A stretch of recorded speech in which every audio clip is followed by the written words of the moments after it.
Puisque Dieu a déterminé que certains seraient sauvés en vertu de l'élection inconditionnelle de Dieu, il a décrété aussi que Christ devait mourir uniquement pour ses élus.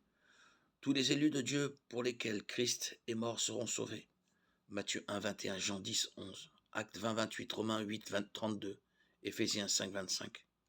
Dieu attire à lui tous ses élus par la grâce irrésistible. Il donne à l'homme la volonté de venir à lui quand Dieu appelle l'homme, répond.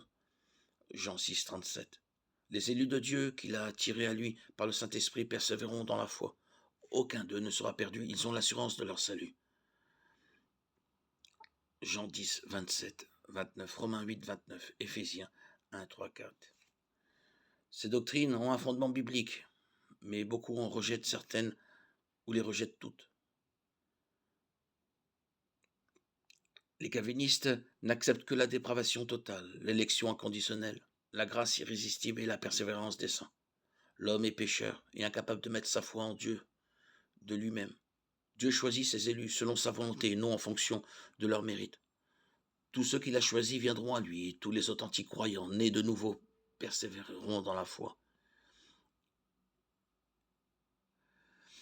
Les calvinistes croient cependant en une expiation illimitée. Jésus est mort pour les péchés du monde entier, non seulement pour ceux des élus.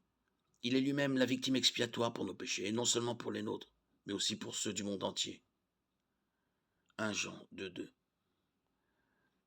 Jean 1, 29, 1 Timothée 2, 6 et 2 Pierre 2, 1.